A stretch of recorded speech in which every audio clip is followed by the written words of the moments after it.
여러분 안녕하십니까. 정격시사 정창준입니다.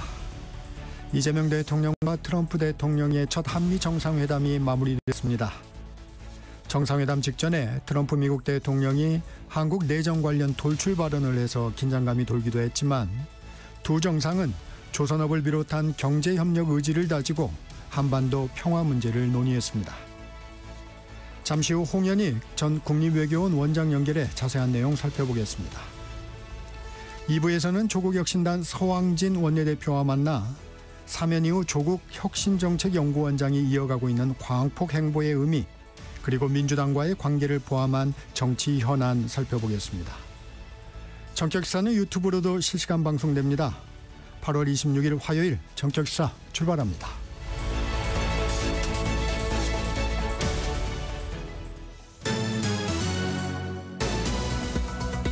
뉴스브리핑 시작합니다. 세계일보 이현미 기자 나와 있습니다. 안녕하세요. 안녕하세요. 간밤에 진행된 한미 정상회담 소식부터 전해주시죠.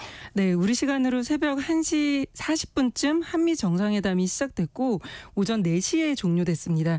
2시간 20분가량 진행됐는데요. 두 정상이 백악관 대통령 집무실에서 정상회담을 한 뒤에 캐비닛룸으로 자리를 옮겨서 업무 오찬을 이어갔습니다. 네.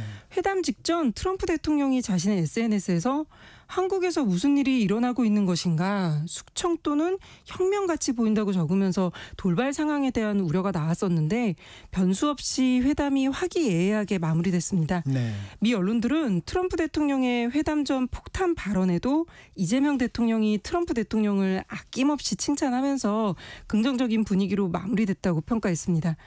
오늘 회담은 약 54분간 언론에 공개된 상태로 진행됐는데 양 정상은 공개 발언의 상당 부분을 북미 대화와 한반도 평화체제 구축에 할애하며 이야기했습니다. 이때 이 대통령이 트럼프 대통령의 역할을 강조하면서 칭찬을 아끼지 않았는데요. 네. 이 대통령은 트럼프 대통령의 역할로 여러 지역에 평화가 찾아오고 있다. 김정은과도 만나시고 북한의 트럼프 월드도 하나 지어서 거기서 골프 칠 수 있게 하시라. 피스메이커로 역할 하시길 기대하고 저는 그러면 페이스메이커로 열심히 지원하겠다고 말했습니다. 이에 트럼프 대통령은 나도 그게 좋은 일이라고 생각한다며 북미 대화를 추진하겠다고 답했습니다. 국회 상황 알아보죠. 더 센 상법으로 불리는 2차 상법 개정안이 국회 본회의를 통과했습니다. 네, 소액주주의 권리를 강화하는 내용의 2차 상법 개정안이 어제 국회 본회의를 통과했습니다. 지난 7월에 통과된 1차 상법 개정안은 이사의 충실 의무를 회사뿐 아니라 주주로까지 확대하는 거였는데 이번에 통과된 2차 상법은 자산 2조 원 이상의 상장사에 대해 집중투표제를 의무화하고 분리선출하는 감사위원 수를 1명에서 2명으로 늘리는 게 핵심입니다. 집중투표제 의무화는 주주가 보유한 모든 표를 특정 후보 1명에게 몰아줄 수 있게 하는 건데 이렇게 되면 소액주주도 이사 선임에 실질적인 영향력을 행사할 수 있게 되고요. 네.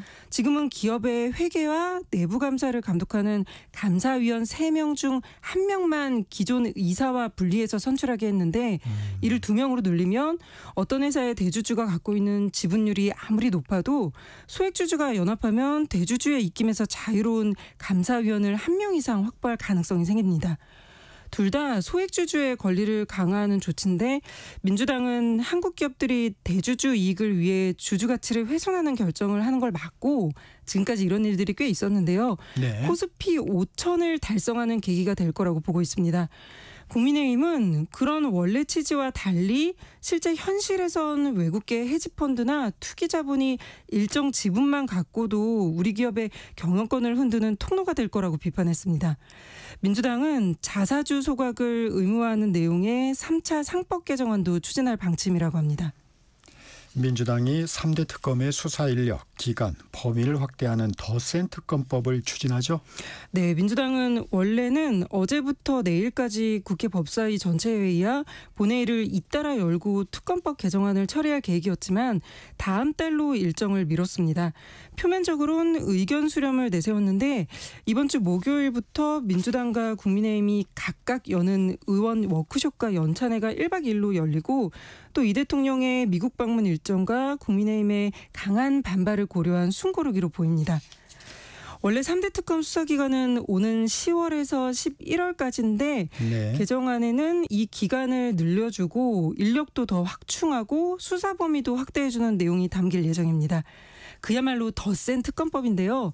전현희 3대 특검 대응특위 총괄위원장은 어제 윤석열 전 대통령과 김건희 여사에 대해 언급을 하면서 썩어도 정말 이렇게 썩을 줄은 몰랐다. 특검 출범 당시 예상했던 범죄 규모와 범위를 훨씬 뛰어넘는 수준이라면서 더 센 특검법이 필요하다고 강조했고요. 국민의힘은 민주당이 내년 지방선거를 겨냥해서 시간을 끌기 위해 꼼수 부리는 거다. 이러면서 특검법 개정안을 처리하려 할 경우 9월 정기국회를 거부하겠다는 입장을 밝혔습니다. 국민의힘의 신임 당대표 오늘 발표됩니다. 네, 국민의힘 당대표 선거 결과가 오늘 10시에 발표됩니다. 김문수, 장동혁 후보의 2파전이었는데 80%를 차지하는 선거인단 투표와 20%인 국민 여론조사가 어제 모두 끝났습니다. 윤석열 전 대통령 탄핵에 찬성했던 찬탄파였던 안철수, 조경태 후보가 모두 탈락하고 지금 강성 우파로 분류되는 반탄파, 탄핵 반대파만 남은 상황인데요. 김문수, 장동혁 후보는 친한동훈계와 같은 찬탄파와의 관계 설정을 놓고 대립했습니다. 찬탄파와의 통합 의지를 강조한 김문수 후보가 과연 그 표심을 다 흡수했을지 주목됐는데 김 후보는 지난 23일 경선에서 탈락한 안철수 의원과 오찬을 한 데 이어서 어제도 당내 누구라도 모든 분들과 하나가 될 거라며 포용론을 강조했습니다. 반면 장동훈 후보는 친한계와는 선을 그으면서 윤어게인의 대표 주자인 전한길 씨와의 연대 가능성을 거론했습니다. 선명성을 부각해 강성 지지층의 표심을 흡수하려는 걸로 보이는데 당내에선 그나마 새롭고 더 젊은 장 후보가 낫다는 의견과 함께 당이 더 극단적으로 가는 거 아니냐 이런 우려도 함께 나왔습니다. 네. 청년을 막 지난 60살부터 64살까지 연금 문제가 심각한 걸로 나타났다고요?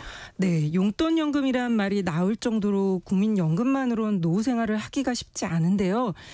그마저도 갓 정년퇴직을 한 60살부터 64살까지의 연금 공백은 더 심각한 걸로 나타났습니다. 어제 통계청이 발표한 2023년 연금 통계에서 이같이 나타난 건데 통계청이 퇴직은 했지만 공적연금을 아직 받지 못하는 이런 제도적 과도기에 있는 60에서 64세 연령대를 통계에 추가한 건 이번이 처음이라고 합니다.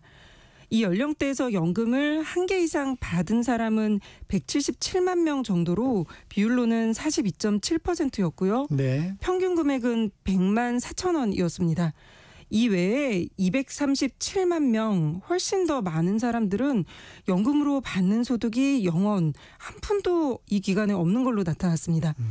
올해 기준으로 국민연금을 받는 나이는 만 63세인데 과거 연금 개혁에 따라 이 연령이 점점 높아지면서 2034년부터는 만 65세가 돼야 국민연금을 받게 됩니다. 노후 대비가 안 돼 있는 사람일수록 연금 공백이 더 길어지는 건데요. 국민연금 재정 문제가 있어서 받는 시기를 당기는 건 사실상 불가능한 상황이기 때문에 정년을 늦추거나 아니면 연금 공백기에 있는 사람들을 위한 맞춤형 취업 정책이 필요하다는 목소리가 나옵니다. 안타까운 소식인데요. 맨홀 안에서 작업 중이던 노동자가 사망하는 사고 또 발생했네요. 네, 어제 서울 강서구 염창동의 한 맨홀에서 작업하던 40대 노동자가 숨졌습니다. 올해 들어 맨홀 사망 사고는 벌써 7번째인데요. 어제 오전 8시 57분쯤 맨홀 작업자 한 명이 빠졌다 이런 신고가 들어왔고 45분 뒤에 사고 현장에서 1km 정도 떨어진 빗물 펌프장 인근에서 해당 노동자를 발견했습니다. 네. 심정지 상태로 숨진 상황이었습니다. 강서구청에서 발주한 하수관로 보수 작업이 이뤄졌던 건데 어제 서울에 큰 비가 이미 예보돼 있었는데 공사를 무리하게 진행한 건 아니냐는 이런 지적이 나옵니다. 강서구청은 비 오는 날엔 작업을 하지 못하게 돼 있고 작업 전 구청 승인도 받아야 하는데 이번엔 사고 이후에야 작업 사실을 알게 됐다는 입장인데요. 네. 안전을 관리하는 감리 담당자는 현장에 없었다고 하고요. 작업자는 폭우로 인해 갑자기 수위가 높아지면서 급류에 휩쓸린 걸로 파악됐습니다. 지금 고용노동부가 중대재해처벌법 위반 여부를 조사하고 있는데 이런 사고가 매년 반복되고 있다 보니까 개별 사고에 대해서만 논의할 게 아니라 맨홀 작업 환경 전반을 살펴보고 대비책을 세워야 한다는 지적이 나옵니다. 네, 오늘 여기까지 듣겠습니다. 뉴스브리핑 세계일보 이현미 기자였습니다. 고맙습니다. 감사합니다. 전격시사 듣고 계신 지금 시각 7시 30분입니다. 날씨와 교통정보 듣고 전격시사 이어갑니다. 전격시사 날씨 정보입니다. 현재 경기 북부와 강원 북부, 충남과 전북 지역에 호우특보가 발효 중인 가운데 곳곳에는 시간당 30에서 50mm의 매우 강한 비가 벼락과 돌풍을 동반해 쏟아지고 있습니다. 오전까지 강원 북부와 전라도에서는 집중호우를 주의하셔야겠습니다. 앞으로 중부지방과 전북 서부 지역에는 10에서 많게는 80mm 이상, 그 밖의 지역에는 5에서 60mm 정도의 비가 더 오다가 대부분 오후에 그치겠지만 일부 동쪽 지역은 밤까지 비가 이어지겠습니다. 오늘 낮 기온은 서울 31도, 대전, 광주 30도, 대구 33도 등으로 비가 집중되는 서쪽 지역을 중심으로 폭염이 주춤하겠습니다. 현재 서울의 기온은 25.5도입니다. 날씨 정보 송소진입니다. 이어서 이 시각 교통 상황을 KBS 교통정보센터 임초 씨가 전해드립니다.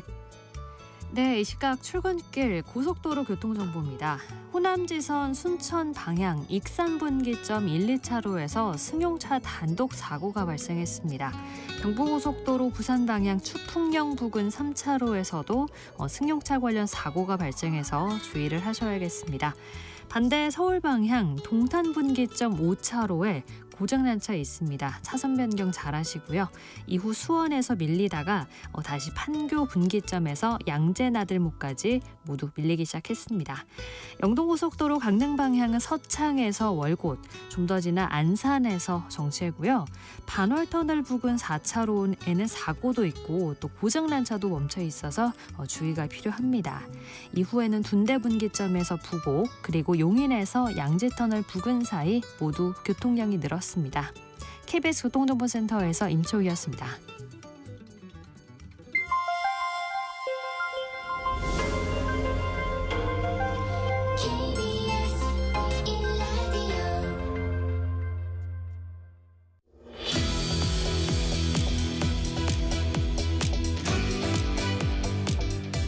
오늘 새벽 진행된 한미정상회담, 홍현익 전 국립외교원 원장 연결해 분석해 보겠습니다. 전화 연결되어 있습니다. 원장님 나와 계시죠? 네, 안녕하십니까? 먼저 대통령 집무실에서 있었던 한미정상 공개 발언 어떻게 평가하십니까? 네, 처음에는 약간 우려로부터 시작해서 점차 분위기가 좋아지더니 마지막에는 트럼프 대통령이 상당히 만족하고 두 정상 간의 신뢰가 구축된 모습이 매우 보기 좋고 성공한 정상회담으로 정말 어떻게 보면 매우 어려운 상황에서 놀라운 진전을 이룬 정상회담이다. 그래서 아주 처음에 우려가 기쁨으로 바뀌는 우리 국민들에게는 선물이 된 것 같습니다. 이재명 대통령이 트럼프 대통령이 관심을 갖고 있는 북한 문제로 화제를 이어간 것이 전략적으로 좋았다고 판단하십니까? 그렇죠. 역시 두 분의 가장 그냥 흉금을 터놓고 얘기를 해도 뜻이 비슷한 게 한반도 문제인데요. 네. 이재명 대통령은 지금 남북 간의 정상화를 위해서 열심히 지금 노력하고 있는데 북한이 제대로 응하고 있지를 않는 상황에서 트럼프 대통령이 김정은과의 정상회담을 추진하는 것에 대해서는 북한이 덜 반대한다고 하는 그런 입장을 갖고 있잖아요. 네. 그러니까 나올 수도 있다는 입장을 계속 보이고 있기 때문에 그 상황을 절묘하게 트럼프 대통령에게 일종의 공명심을 불러일으키고 트럼프 대통령이 그걸 할 수 있는 세계의 유일한 사람이다라고 이제 칭찬을 하면서 트럼프 대통령이 자발적으로 나만이 할 수 있지라고 하는 그런 그 동기를 유발시켜서 네. 상대로 하여금 스스로 나서게 하고 또 그러한 자기의 그 동기를 북돋아주는 이 대통령을 칭찬하고 그래서 스마트 퍼슨이라고 이렇게 아주 스마트라고 하면 아주 매력적인 사람이라는 뜻인데요. 네. 그다음에 또 굿가이 그래서 아주 친근한 동료나 아주 다정한 친구한테 하는 그런 또 위대한 한국을 대표하는 위대한 지도자다. 이렇게 그런 아주 찬사로 끝을 맺은 정말 보기 좋은 정상회담이었다 이렇게 보입니다. 이 트럼프 대통령이 피스메이커가 되면 페이스메이커가 돼서 지원하겠다 한 부분도 호감을 이끌었던 것 같아요. 네, 그게 아주 절묘한데요. 네. 사실은 우리 과거의 그 진보 대통령들도 우리가 주인 의식을 갖자 그래가지고 우리가 결국 북핵 문제 해결하는데 나서야 되고 미국하고 협력이 중요하지만 우리가 운전대를 잡고 간다 뭐 이런 그 논리였잖아요. 네. 근데 이재명 대통령은 솔직하게 김여정 얘기를 하면서 김여정이 나는 상대를 하려고 안 하는데 김정은 위원장과 트럼프 대통령과는 이 대화가 될 수 있다는 그런 모습을 하는 걸 보니까 대통령님을 만나고 싶어 하는 것 같다. 그렇게 해서 트럼프를 완전히 이렇게 띄워주고 이 주도권을 넘겨줌으로써 상대가 주도하고 실질적으로 우리는 그거 마라톤에서 페이스메이커 하는 것처럼 옆에서 도와주면서 궁극적으로는 한국의 이익을 챙기는 그러니까 어떻게 보면 이재명 대통령이 가끔 전쟁 얘기하시는데 전쟁에서도 싸워서 이기는 것보다 싸우지 않고 이기는 게 좋고 또 싸울 필요가 없고 평화를 만드는 게 최고다라고 하시는 것처럼 네. 우리가 직접 하는 것도 좋지만 여건이 안 될 때는 그 주변의 친구인 미국이 나서게 하고 우리는 거기에서 결국 우리가 달성하고자 하는 남북관계 정상화 쪽으로 가는 것을 동력을 얻어내는 그런 결과를 얻어냈다고 이번에 보입니다. 이 한미 정상은 조선업 협력에 대한 의지도 밝혔는데 이 부분이 한미 간 협상에 어느 정도의 지렛대를 발휘했다고 보세요, 원장님은?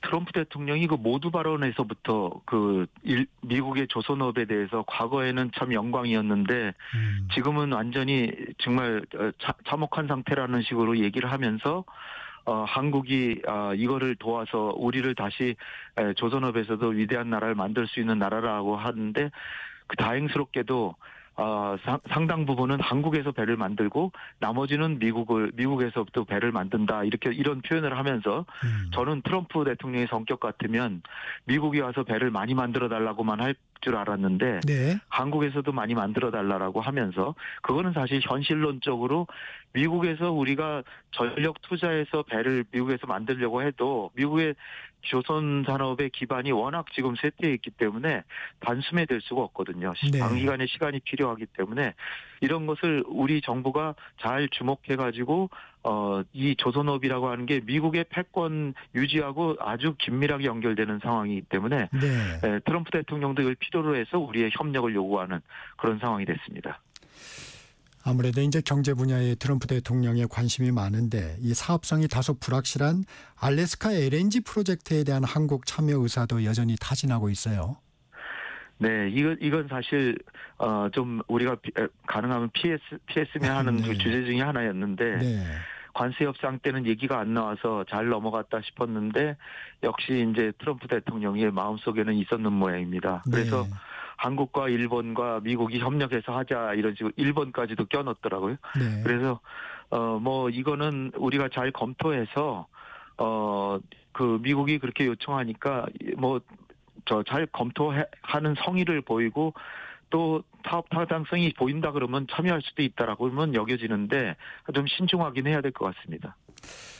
이 비공개 회담은 자세히 공개되지는 않았는데 이 3,500억 달러 대미 투자의 투자처, 투자 방법을 놓고 한미 간 이견이 좀 있었는데 정리가 됐을까요?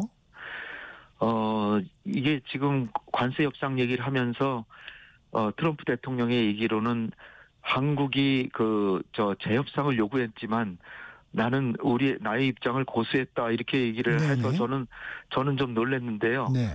거꾸로 트럼프 대통령이 새로운 요구를 자꾸 내놔가지고 한국이 이 합의했던 내용대로 갑시다라고 하는 모습이 나타날 줄 알았는데 거꾸로 우리가 저 새로운 요구 사항을 내놓은 것처럼 트럼프 대통령이 얘기하면서 그러나 미국은 입장을 변하지 않았다 뭐 이렇게 얘기를 하는데요. 사실 숨어 있는 그림이 3,500억 달러의 그 투자인데 네. 1,500억 달러는 조선업에 관한 거니까 우리한테도 상당히 뭐 좋은 내용이 있고 2,000억 달러가 문제인데 네. 2,000억 달러가 사실 어떻게 운영되느냐 또 뭐 사실은 이게 직접 투자가 아니라 신용 공여고 우리가 지급 보증 정도의 금액이 95%다라고 우리 정부에서는 설명을 했는데 트럼프 대통령은 그걸 자기가 운영하고 이익의 90%도 가져가겠다. 뭐 네. 그리고 이거를 그 구체적으로 직접 투자로 바꿔라. 또 금액 자체도 더 늘려라. 뭐 여러 요구가 있었던 걸로 이제 뭐 전해졌었는데요. 네. 어쨌든 간에 이거를 크게 건드리진 않은 것으로 저는 추정합니다. 그리고 우리 기업들이 지난번에 관세 협상에서 타결 안 된 게 우리 기업들이 직접 투자했는데 기업들이 성의를 보여서 1,500억 달러를 또 직접 투자하기로 했다라고 또 얘기가 나왔습니다. 그래 트럼프 대통령이 그런 것도 감안해서 다 합치면은 에너지 구입까지 해가지고 6천억 달러나 되거든요. 그러니까 미국으로서도 뭐 너무 우리를 그렇게 압박만 하지는 않았을 가능성이 있는 게 네. 우리 기업들이 1,500억 달러 투자한 또 소식이 있었기 때문이라고 보입니다. 이 한미 간의 동맹 현대화 문제 이게 참 주요 의제였는데 속보 좀 전해드리면 이 대통령은 한국이 한반도 안보에 주도적 역할을 하기로 했다. 또 국방비는 증액하겠다. 방위태세 철통같이 유지하겠다. 트럼프 대통령은 이재명 대통령의 위대한 지도자다. 완전한 미국 지원을 받을 것이다. 다소 이제 선언적인 얘기들이 좀 있습니다. 그런데 모두 발언에서 트럼프 대통령이 주한미군 기지에 대해 임차가 아닌 소유권을 주장하는 것은 어떻게 보셨어요? 네, 이게 이제 부동산 업자 출신이고 그린란드나 뭐 파나마 운하에 대해서 또 캐나다에 대해서 영토적인 그 확장 의지를 보이고 있는 트럼프 대통령이잖아요. 네. 이거의 연장선으로 보이는데 지난번에 그 일기 임기 때 한국을 방문해서 평택 기지를 방문했거든요. 거기서부터 출발해서 이제 서울로 헬기로 서울로 이동했는데 그 기지가 굉장히 마음에 들었는 모양입니다. 네. 그래가지고 그거를 사실은 그 조약으로 아주 정확하게 쓰고 난 다음에 이제 필요가 없을 때는 다시 돌려준다라고 딱 못 박아 있는데 그거를 그냥 소유하고 싶다라고 얘기했는데 이건 일단 조약을 어기는 거기 때문에 일단은 불가능한 거라고 보이고요. 하여튼 거꾸로 역으로 보면 그 기지가 매우 탐난다. 뭐 이런 의미로도 보이고 또 하나는 그거를 소유하고 싶을 정도라면 주한미군 감축은 안 하지 않을까 하는 생각도 들어서 아주 나쁜 발언만은 아닐 수도 있다. 좋은 측면도 있다라고는 여겨지는데 일단은 이거를 뭐 우리가 소유권을 줄 수는 없는 상황이라고 여겨집니다. 이 주한미군 얘기도 하셨으니까 주한미군 감축 문제에 대해서는 그걸 지금 말하고 싶지는 않다. 우리는 친구이기 때문이다. 이렇게 네. 했는데 이건 계속 압박 카드로 쓰겠다는 건가요? 어쨌든 이재명 대통령께서 반전을 성공하셔가지고 네. 트럼프 대통령의 마음을 샀기 때문에 그런 상황에서 찬물을 끼얹고 싶지는 않다라는 그런 취지일 수도 있고요. 네. 또 그거는 지금 얘기하기보다 계속해서 한국과의 협상의 카드를 쓰려고 한다는 것도 있지만 또 미국 의회에서는 주한미군 감축이나 뭐 이런 거에 대해서는 상당히 동의하지 않는 입장이 분명하거든요. 네. 그건 뭐 민주당 공화당 할 거 없이 지금 28,500명의 병력을 줄일 때는 뭐 4,000명 이상 줄일 때는 예산 계획서까지 가져와라라고 하다가 아하. 최근에는 트럼프 대통령 와서는 그 조항은 없앴지만 병력 감축에 있어서는 국방장관이 와서 엄밀하게 보고하고 승인을 받아라는 식으로 하고 있기 때문에 네. 트럼프 대통령이 자기 마음대로만 할 수 있는 건 아닙니다. 그래서 이거는 어떻게 보면은 지금 얘기하는 것보다 놔두고 협상 카드로 좀 쓰려고 하긴 하겠지만 쉽게 대통령 혼자 결정할 수 있는 문제는 아니라는 측면에서 좀 다행스럽다라고 보입니다. 트럼프 대통령이 그 시진핑 주석을 만나기 위해서 이제 방중을 할 것 같다면서 이재명 대통령이 같이 갈 거냐고 했고 이재명 대통령이 같이 가면 좋겠다고 화답했는데 이것은 어떻게 받아들여야 합니까? 네, 이거는 정말 어떻게 보면 극적으로 우리 대통령과의 그 친밀성을 과시하는 건데요. 네. 그 대통령 전용기 같이 타자 뭐 이런 식의 얘기는 사실은 어느 정상회 때도 사실 하기 어려운 얘기인데 이거를 이렇게 한 거는 분위기가 워낙 좋았고 또 약간 유머를 섞어가면서 실현 가능성은 없지만 나는 당신에게 이러한 친밀함을 갖고 있다. 또 중국에 가서 시진핑 주석하고 얘기할 때 이재명 대통령과 같이 이야기하면 더 성과가 날 것 같다라는 것까지도 암시하고 있는 것 같아서 상당히 우리 국민들에게는 듣기 좋은 얘기라고 보이고요. 특히 중요한 거는 시진핑 주석을 대표하는 중국과의 관계가 지금 미국이 한중 관계를 계속 떼어놓으려고 그러고 한국을 중국으로 하여금 자꾸 멀리하게 하려고 하는 움직임이 분명한데 네. 그런 상황에서 이재명 대통령과 시진핑 주석을 만나러 같이 가자라고 하는 거는 트럼프 대통령도 상당 부분에 있어서는 중국을 경쟁자라고 생각하지만 협력의 필요성을 인정하듯이 이재명 대통령도 중국과의 협력을 하는 것이 필요하다는 거를 동의한다라는 그런 의미가 들어있는 것 같아서 저로서는 가장 이번 정상회담 내용 중에서도 가장 좋은 내용 중에 하나가 아니었나 여겨집니다. 순수하게 발언 내용으로만 봐서는 유머로 받아들여야 되는 거죠? 유머기는 하지만은 일단 이재명 대통령과 같이 이렇게 유머하면서 즐기고자 하는 마음도 있고 그 친밀함을 극적으로 표시하려고 하는 그런 뉘앙스도 충분히 있다라고 여겨집니다. 네. 트럼프 대통령 그 돌출 행동이 나온 부분도 없지는 않았습니다. 정상회담 2시간여 전에 SNS에 한국에서 숙청 또는 혁명이 일어나는 것처럼 보인다. 우리는 한국에서 비즈니스를 할 수 없다고 적었어요. 또 모두 발언에서도 교회와 미군 기지 압수수색 얘기를 했는데 대통령의 설명을 듣고 오해라고 확신한다고 이 얘기를 하긴 했습니다. 이 같은 돌출 행동은 어떤 배경으로 보세요? 사실 굉장히 추정인데요. 네.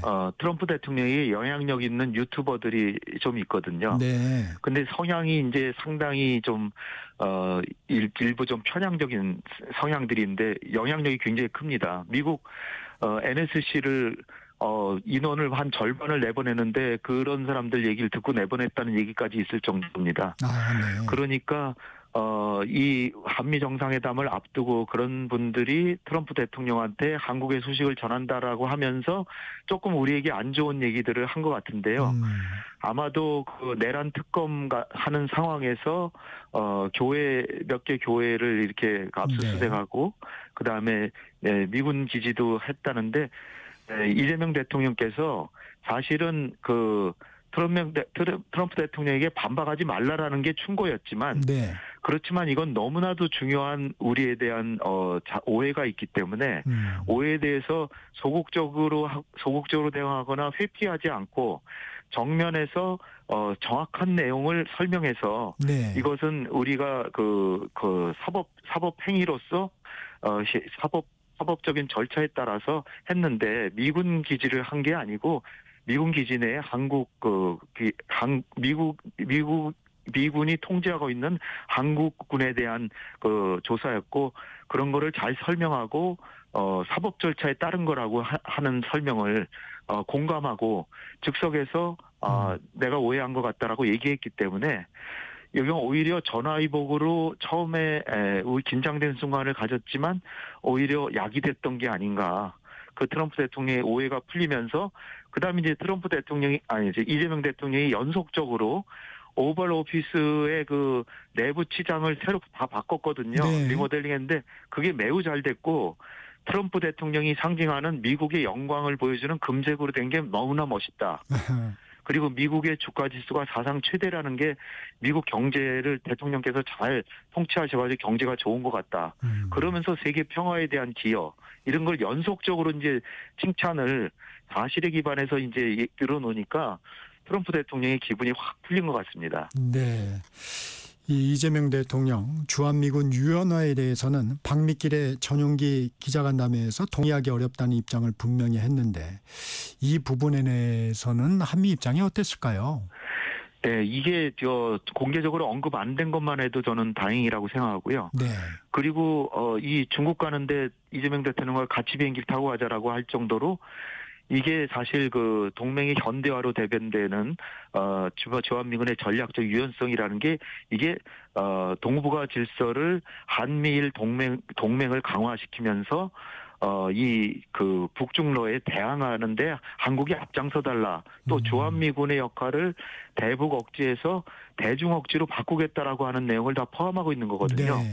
우리로서는 상당히 도전적인 내용인데 이게 부각이 되면 상당히 피곤하고 우리도 매우 곤혹스러운 처지에 처할 수밖에 없는데 네. 이 부분이 지금 전혀 언급이 안 돼 있고 오히려 시진핑 주석과 이재명 대통령과 트럼프 대통령 3자 간에 이게 조화로운 모습을 보여주는 듯한 뉘앙스가 있는 얘기도 나오고 해서 상당히 저는 이 정상회담의 큰 성과 중에 하나가 아닌가 이렇게 생각이 됩니다. 이 분위기가 나쁘지 않았다는 게 이 관세 협상 관련해서 농산물 추가 개방 요구는 일단 없었다는 게 대통령실의 브리핑입니다. 네, 이게 저는 그 트럼프 대통령의 애드립으로 돌발 발언으로 이게 나올 수 있으리라고 생각한 네. 상황 중에 하나였거든요. 네. 소고기하고 쌀 일본에 대해서는 많이 개방을 시켰기 때문에 우리에게도 요구할 줄 알았는데 이게 안 나왔다는 것도 우리가 하나의 큰 성취라고 보여집니다. 또 관심을 가졌던 부분이 한미 원자력 협정 개정 논의입니다. 정부도 의지를 밝혔었는데 이 비공개 회담에서는 논의가 좀 됐었을까요? 글쎄 이게 됐다고 하더라도 이게 한미 간의 협정으로 돼 있기 때문에 이거를 뭐 협상을 재개한다라는 것이 추후에 이제 얘기가 나온다면 좋겠는데 아직은 뉴스로는 안 나오고 있는데 그러나 이제 원자력 협력에 대해서는 이제 대통령께서 그 경제인과의 간담회 그 정상회담 이후에 가셔가지고 원자력 산업에 있어서의 협력 이런 것이 가능한 것처럼 이렇게 얘기를 하셔서 사실 원자력 원자력 협정도 중요하지만 네. 미국의 그 원자로가 엄청나잖아요. 그 영토도 넓고 그래서 300기를 지금 새로 짓는다 그러는데 이게 지금 할 수 있는 데가 프랑스의 EDF라는 기업이 있고요. 러시아가 있는데 러시아하고 협력하기는 어려울 테고 프랑스 기업은 우리보다 기업 수주 액수가 2배 이상 됩니다. 네. 그러니까 미국으로 봐서도 가장 협력할 수 있는 게 한국이기 때문에 이거는 우리가 적극 나서지 않더라도 미국은 우리하고 협력을 요구할 수밖에 없을 거라고 저는 이렇게 낙관하고 있는데 이 부분이 이번에 진전을 보인다면은 공개적으로 이렇게 딱 못을 받아갔으면 좋았겠는데 이건 또 웨스팅하우스와 한전 간에 또 협약이 있어야 되는 거거든요. 네. 그러니까 이제 그 부분이 이제 앞으로는 진전이 될 거라고 생각이 됩니다. 에이펙 정상회의를 앞두고 있습니다. 이 트럼프 미국 대통령과 김정은 국무위원장 정상회담 가능성이 있을까요? 네, 트럼프 대통령이 긍정적으로 올 것 같다라고 얘기했기 때문에 트럼프 대통령이 지난번 그 문재인 대통령 때처럼 김정은과의 극적으로 또 서신을 교환한다든지 네. 또 뭐 그 한반도에서 우리 정부가 계속해서 남북 관계 개선을 위해서 한 걸음 한 걸음 가고 있기 때문에 분위기도 조금은 좋아질 수 있을 것 같고 그리고 이제 아직 두 달 이상 시간이 남아 있기 때문에 그때까지 북미 간의 관계가 진전이 돼서 트럼프 대통령과 이재명 대통령과의 교감하에 그 김정은을 초청할 수 있는 가능성은 지금 조금 열려 있다. 사실 거의 불가능하다라고 여겨졌는데 가능성이 조금은 보이는 것 같아서 그것도 하나의 희망사항이라고 보입니다. 이재명 대통령의 북핵 핵법, 동결, 축소, 비핵화 이렇게 3단계 해법 이 부분은 한미 간의 공감대를 이루겠죠? 예, 이게 사실은 우리 국내 여론에서도 그렇고 사실 그 비핵화 북미 간의 정상회담 되면 비핵화 포기하는 거 아니냐 이런 네. 우려들도 있었고요. 또 윤석열 정부에서는 거의 한반도 비핵화 노력을 거의 안 했습니다. 네. 뭐 윤석열 대통령이 섭섭해할지 모르지만 제가 보기에는 거의 정상회담에서도 언급 자체를 안 했어요. 그러니까 거의 포기하다시피 했는데 네. 이재명 정부 들어와서 다시 한번 한반도 비핵화는 이건 포기할 사항이 아니다. 적어도 궁극적인 목표로는 북미 정상회담을 하더라도 궁극 목표로는 못을 박아야 되고 그리고 기본적으로 동결부터 하는 것이 중요하다. 그래서 동결하고 감축하고 끝내 폐기해서 비핵화로 가는 이 3단계 해법을 대통령께서 특별히 요미우리 신문과의 인터뷰에서 제시하신 거는 네. 일본하고의 협력도 도모하고 트럼프 대통령이 북한과 정상회담을 추진하는 데 있어서의 부담을 줄여주는 측면도 있으면서 네. 또 비핵화라는 걸 못을 박아야 된다라고 하는 우리의 입장도 제시한 점이 있어서 미국으로서도 껄끄럽게 생각하기보다는 그런 방안을 따르면 좋겠다라고 하는 그런 정도의 내용이기 때문에 합리적인 방안이라고 보여집니다. 네, 여기까지 듣겠습니다. 지금까지 홍현익 전 국립외교원장과 말씀 나눴습니다. 고맙습니다. 감사합니다. 전격시사 1부 여기서 마칩니다. 전하는 말씀 듣고 2부에서 뵙겠습니다.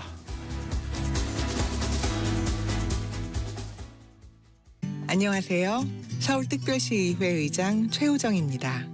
서울의 즐거운 변화, 여러분은 느끼고 계신가요? 기초학력 검사 덕분에 우리 아이 부족한 부분을 보완할 수 있었어요. 도시계획으로 지하 안전까지 미리 챙겨주니까 안심이 되네요. 이 변화의 중심에는 시민의 목소리를 정성껏 듣고 실천하는 111명의 의원들이 있습니다. 앞으로도 시민의 삶을 더 세심하게 챙겨 내일이 기대되는 서울을 만들겠습니다. 청렴한 의회로 늘 시민 곁에 있겠습니다. 이 캠페인은 서울특별시의회와 함께합니다.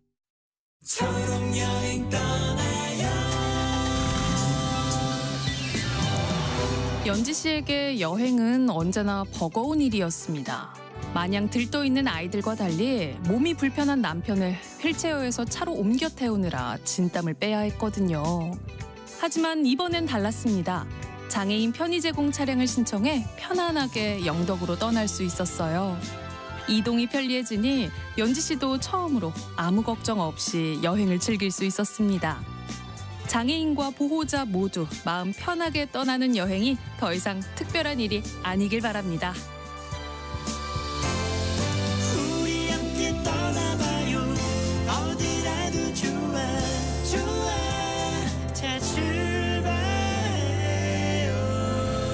KBS 연중 캠페인 초록여행 떠나요는 장애인의 자유로운 여행을 응원하는 기아와 그린라이트가 함께합니다.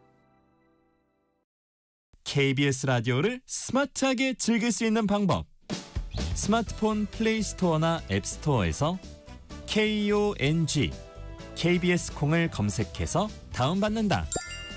맨 아래 여기를 눌러 채팅에 참여하세요로 가서 사연도 신청곡도 마음껏 보낸다.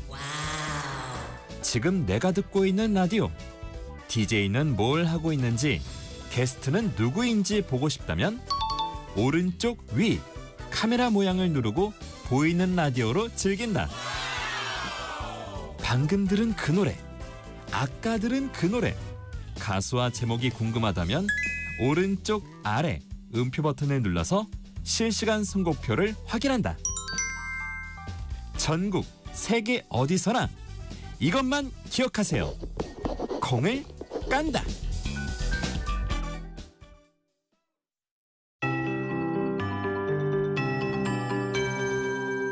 KBS 58분 날씨. 오전까지 중부 일부와 전북 지역은 집중호우를 주의하셔야겠습니다. 현재 경기 북동부와 충남 남부, 전북 북부 지역에 호우특보가 발효 중이고요. 특히 전북 부안과 전주, 강원도 고성과 인제, 화천 등에는 시간당 30에서 50mm의 매우 강한 비가 벼락과 돌풍을 동반해 쏟아지고 있습니다. 서울 등 그 밖의 지역은 산발적으로 비가 내리고 있습니다. 이 비는 대부분 오후에 그치겠지만 일부 동쪽 지역은 밤까지 이어질 전망이고요.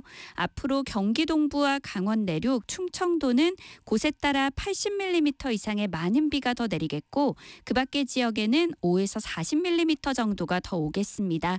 극심한 가뭄이 지속되고 있는 강원 영동은 5mm 안팎으로 비의 양이 적겠습니다. 오늘 낮 기온은 서울 31도, 대전, 광주 30도, 부산 32도, 대구, 제주 33도, 강릉 34도 등으로 비가 집중되는 서쪽 지역을 중심으로 폭염이 주춤하겠지만 동쪽 지역은 오늘도 33도 안팎까지 오르며 무덥겠습니다. 내일은 강원 영동의 곳에 따라 비가 조금 오겠고요. 일부 내륙에는 소나기가 지날 전망입니다. 현재 서울의 기온은 25.6도입니다. 송소진입니다.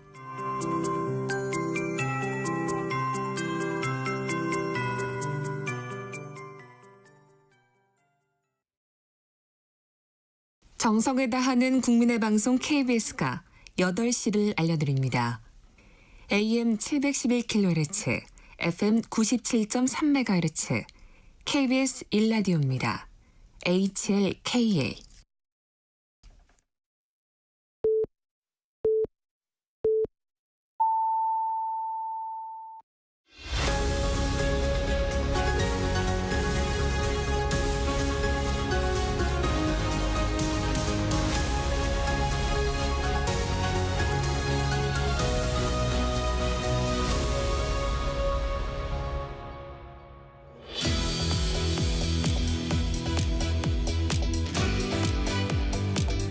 전격 인터뷰, 이번엔 조국혁신당 서왕진 원내대표 만납니다.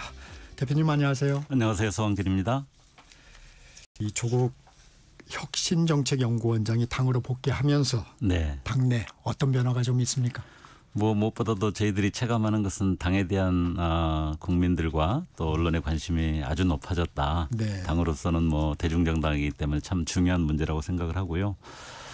또 당이 지난 1년간 창당한 지 앞만 보고 어떻게 보면 검찰 독재 세력과 싸운다 이렇게 달려왔는데요. 그게 이제 어느 정도 일단락되고 새로운 단계로 좀 전환해야 할 시점이기도 합니다. 그래서 당에 좀 제2기를 준비할 수 있는 그런 좀 전환점, 계기 이런 게 좀 마련됐다 이렇게 느껴집니다. 조 원장도 광폭 행보를 보이고 있습니다. SNS에 활발하게 게시글도 올리고 있고 문재인 전 대통령도 만나고 노무현 대통령 묘소도 참배를 했습니다. 지금 호남 투어 중인데 어떤 네. 배경인가요?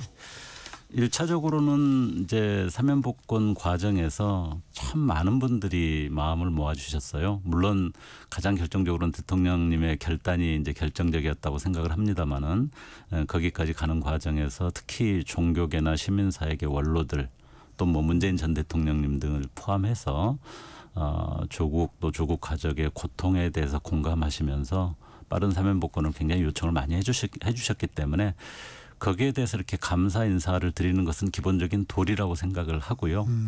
좀 또 다른 측면에서 보면 사실은 조국 대표가 상당히 유명하고 또 좀 네. 화려하다고 할까요? 그래서 네. 사람들이知名度가 있죠. 그렇게 못 느끼지만 조국 혁신당은 사실은 굉장히 작고 약한 신생정당입니다. 그래서 비유하자면은 조국 전 대표의 입장에서는 폭삭 속았수다? 네. 그 드라마에서 나오는 애순이 남편 양관식 씨처럼 가족들 먹여 살리기 위해서 열심히 뛰어야 되는 그런 처지예요. 그래서 나오자마자 사실은 쉴 틈도 없이 그래도 제 역할을 하면서 또 당의 역할들을 높여나가는 그런 활동을 해야 한다. 약간 그런 절박감도 있는 겁니다. 새로운 비유를 좀 해주셨네요. 네. 이 호남 전라남북도 방문 아무래도 호남이기 때문에 또 시선이 좀 남다릅니다. 이게 네. 내년 지방선거용 아니냐 이런 네. 얘기도 있습니다. 어떻게 보세요? 아까도 말씀드렸듯이 기본적으로는 이번 호남 방문에서도 광주대교구 추기경님 예방도 있고요. 그다음에 지난번 사면복권 때 5.18 어머니회에서 굉장히 절절한 이렇게 호소 같은 걸 해주셨는데 그분들께 먼저 인사드리는 게 기본인 것 같고요. 그다음에 좀 당원들 만나서 오랫동안 당원들이 애타게 조국 전 대표를 기다리고 보고 싶어 했기 때문에 아주 좁은 의미에서 이렇게 식사 한번 하고 하는 그런 정도가 기본이고요.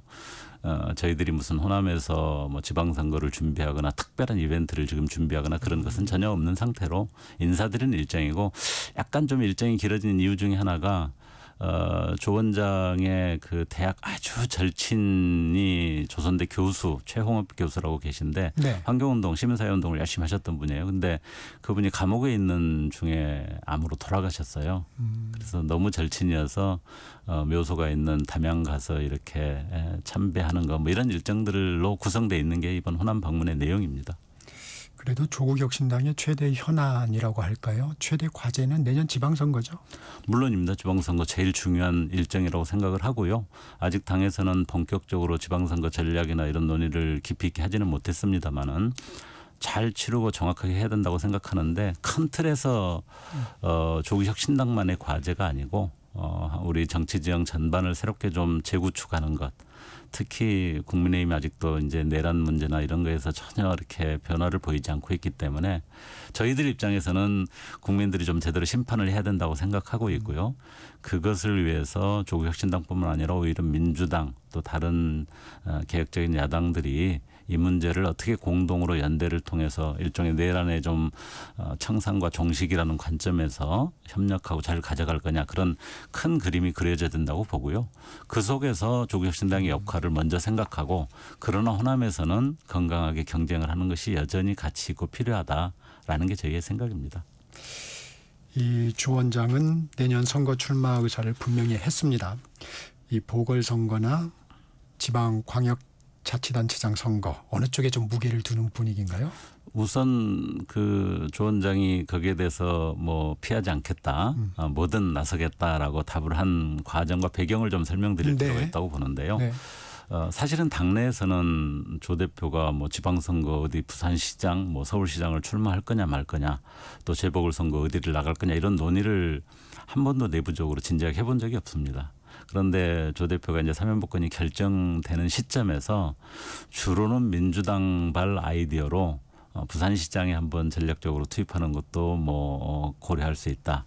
또는 뭐 서울시장론 이런 이야기들이 나오면서 민주당 발로 그렇습니다. 그 민주당이라기보다는 개인 의견들의 아이디어라고 봐야죠. 그게 이제 언론에서는 가장 또 관심 있는 사안이고 중요한 사안이기 때문에 굉장히 관심이 증폭되고 나오자마자 질문들이 엄청나게 쏟아졌습니다. 그런데 이제 정치인의 숙명이라는 게 질문 받고 답을 해야 되는 존재이기 때문에 거기에 대해서 머뭇할 수가 없고 필요하다면은 피하지 않고 뭐든 하겠다. 적극적으로 역할을 하겠다. 특히 이제 아까 말씀드린 것처럼 이 지방선거를 계기로 해서 우리 정치 지형의 큰 틀을 좀 바꿀 필요가 있고 특히 국민의힘에 대해서 제대로 좀 국민적 평가를 내릴 필요가 있다고 보기 때문에 그 과정에서 필요한 역할을 뭐든 하겠다라고 하는 원칙적 입장을 밝힌 거다. 본인이 막 적극적으로 뭔가 목표와 의도를 가지고 제기한 답은 아니었다. 저는 그렇게 이해를 하고 있습니다. 그래도 언제쯤 마음의 결정을 할까요?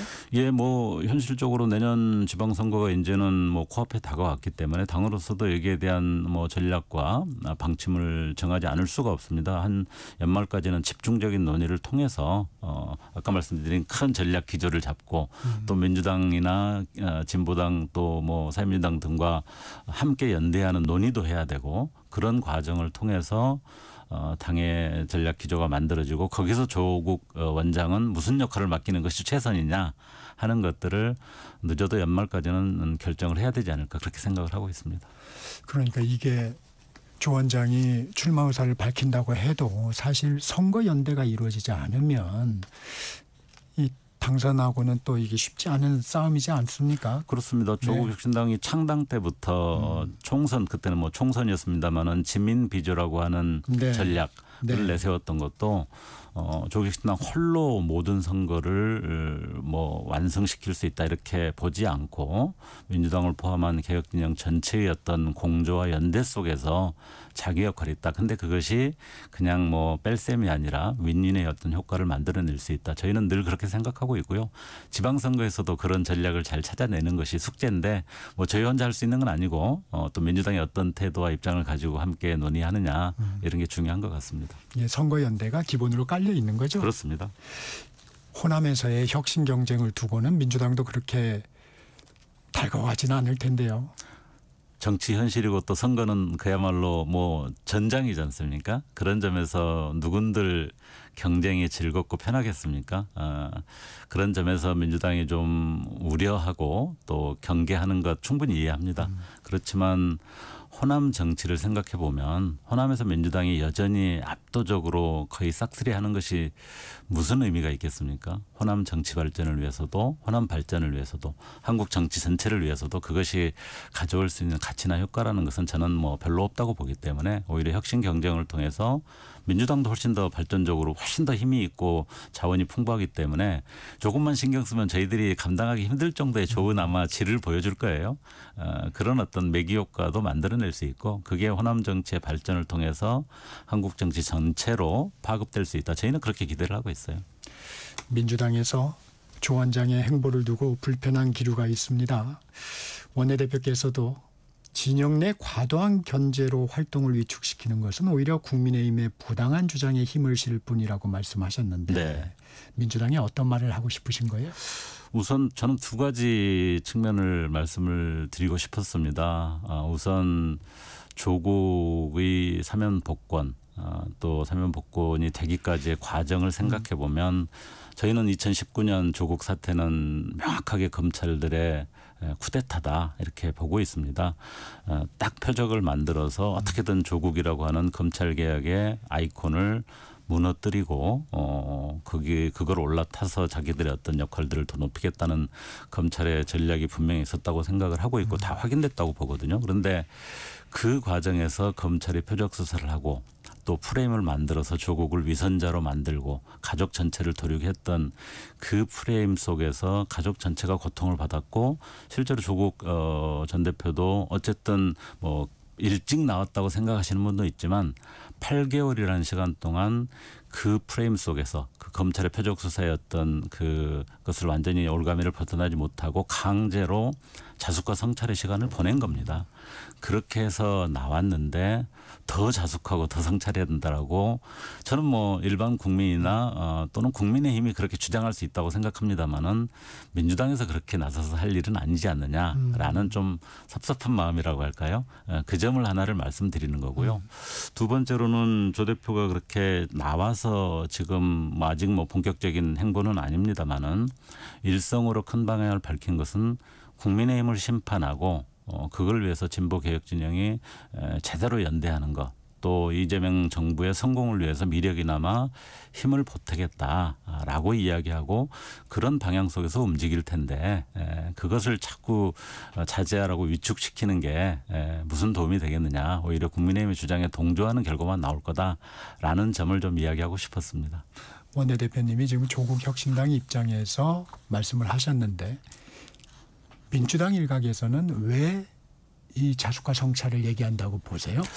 우선 그냥 상황적 배경으로는 워낙 언론의 관심이 높았습니다. 뭐 당연히 그럴 거라고 생각은 했습니다만은 생각보다 아주 높았고 거기에다가 마침 이재명 정부나 또 민주당의 지지율이 그거를 전후로 해서 상당히 떨어졌지 않습니까? 네. 그 상황에 대한 굉장한 경계 또 우려 이런 게 우선 좀 작동한 게 아닌가 생각하는데요. 사실 냉정하게 이야기하면 지지율 저하는 지지율이 한참 올라갈 때 민주당의 전당대 시기였고 떨어지는 것은 아닙니다. 올라갈 때는 민주당 전당대 시기였고 떨어질 때는 국민의힘의 전당대 시기입니다. 뭐 이걸 컨벤션 효과라고도 이야기합니다만은 단순 여론조사에서 표본 자체가 굉장히 큰 차이가 납니다. 그걸 냉철하게 이렇게 분석해 보면 올라갈 때는 진보 유권자들의 표본이 확 올라갔고 한 4, 50개가 올라가요. 그다음에 국민의힘 전당대회 때는 보수 답변자들의 표본이 막 7, 80개가 올라갑니다. 그게 너무 큰 차이를 주는 거라서 그 점에 대해서 너무 이렇게 흔들릴 필요가 없는데 좀 과잉 해석이다 이렇게 생각을 했고요. 그게 이제 상황적 요소라고 한다면 좀 구조적인 부분도 있다고 보는데 말씀하신 것처럼 다가올 지방선거에서 특히 호남에서 경쟁이 불가피한데 그 점에 대한 경계나 또 좀 이렇게 뭔가 좀 제어를 하고 싶은 그런 마음도 일부 작동한 것 아닌가 저희는 그렇게 생각하고 있습니다. 이 얘기도 하나 여쭤보겠습니다. 어제 저희 프로그램에 김상욱 민주당 의원이 나왔는데 사명과 재심은 다르다. 네. 예, 잘못이 있음에도 불구하고 특별히 용서해주는 그런 뜻을 받들어서 좀 겸손한 자세였으면 좋겠다. 이 사명과 재심은 다르다. 이 말은 좀 어떻게 생각하십니까? 김상우 의원이 여기 와서 이야기하신 거 봤습니다.